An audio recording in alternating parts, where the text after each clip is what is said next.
हरे कृष्ण। आज आप कामदा एकादशी की कथा सुनेंगे। बहुत सुंदर कथा है, जरूर सुनना। आज एकादशी है। युधिष्ठिर महाराज ने भगवान श्री कृष्ण से पूछा कि प्रभु, चैत्र मास के शुक्ल पक्ष की एकादशी का नाम क्या है और इसकी विधि क्या है। भगवान कृष्ण ने कहा, हे युधिष्ठिर महाराज, मैं आपको एक प्रसंग सुना रहा हूं। यही प्रसंग एक दिन वशिष्ठ मुनि महाराज ने राजा दिलीप को बताया था। ये राजा दिलीप भगवान श्री राम के पूर्वज राजा हैं, सूर्यवंशी राजा है राजा दिलीप, और भगवान राम के पूर्वज हैं। तो वशिष्ठ मुनि महाराज ने जो राजा दिलीप को प्रसंग बताया, वही बात भगवान कृष्ण युधिष्ठिर महाराज को बता रहे। और हम भी वही प्रसंग सुनेंगे कि एक राजा थे जिनका नाम था पुंडरीक। राजा अपने राज्य में सुख संपन्नता से रहता। एक दिन राजा ने सभा बुलाई।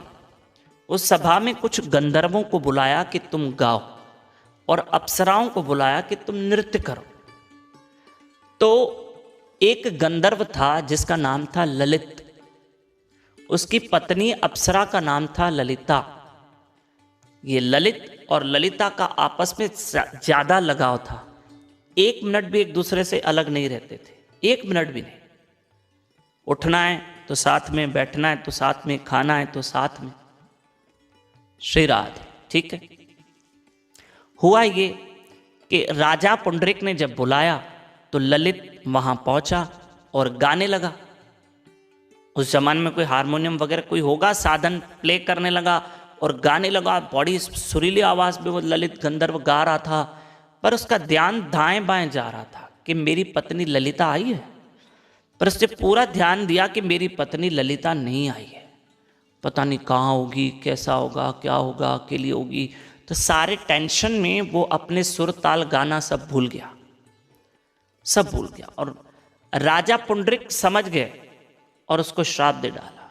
बोले, तुम्हारे सुर ताल क्यों भटक रहे? बोले, मैं पत्नी को ढूंढ रहा हूं, ललिता को। बोला, मैं तुम्हें श्राप देता हूं, तुम्हारी पत्नी के चक्कर में तुमने मेरा आनंद खो दिया। तुम इतना बेसुरा कर रहे हो। जाओ, तुम नरबक्षी बन जाओ। नरबक्षी क्या होता है? विकराल शरीर, मनुष्यों को खाना, पशुओं को उठा के खा लेना। नरबक्षी बनोगे तुम। श्राप दे दिया राजा ने, और वो नरबक्षी बना। विकराल उसका शरीर, गुफा जैसा मुंह, बड़ी बड़ी आंखें।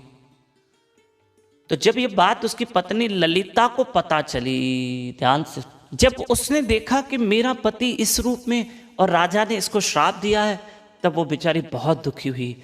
और आगे आगे उसका पति ललित जो नरभक्षी रूप में था और पत्नी ललिता बहुत रोती, मैं अपने पति को श्राप से कैसे मुक्त करूं।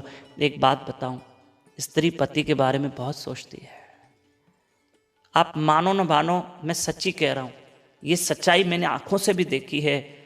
इंसान, पुरुष बूढ़ा होता है ना, आखिर उसको पत्नी काम आती है। बच्चे भी कभी छोड़ के चले जाएंगे, सेवा बेचारी बूढ़ी पत्नी करती, बूढ़ी पत्नी करती, सेवा करती है। आखिर पत्नी काम आती है, मैंने देखा है। आज ऐसी कई पत्नियां हैं जिन्होंने अपने पति को किडनी दी है। आज ऐसी कई पत्नियां हैं जो अपने पति को ब्लड डोनेट करेगी, ये सेवा करेगी, इस दवाई टाइम पे देगी, पैर दबाएगी, माथा ऐसे मैंने देखा है स्त्रियों। ये स्वभाव है स्त्रियों का, दया धर्म। तो आखिर एक दिन ललिता देवी वहां उस वन में श्रृंगी ऋषि से मिली। वहां पर श्रृंगी ऋषि की कुटिया थी। बोला, महाराज, मेरा पति ऐसे श्राप से नरबक्षी बन के घूम रहा है, इसको मुक्त कीजिए। तो कहा, देवी, कामदा एकादशी का व्रत रख के इसको पुण्य अर्पण करो। और बराबर ललिता देवी ने कामदा एकादशी आज की व्रत रखा और पुण्य अपने पति को अर्पण किया, और वो नरभक्ष योनि से छूटकर गंधर्व योनि में गया। आज की जो कथा सुनते हैं वो भी पुण्य के भागी होते हैं। आज खूब भजन करना एकादशी। हरे कृष्ण कृष्ण कृष्ण हरे हरे, हरे राम राम राम हरे हरे। नए भक्त हमारे साथ व्हाट्सएप पे जुड़ सकते हैं। हम डेली कथा आपको भेजेंगे 7066727666। इसी नंबर पे व्हाट्सएप पे अपना और अपने शहर का नाम लिखकर भेजिए। हरे कृष्ण।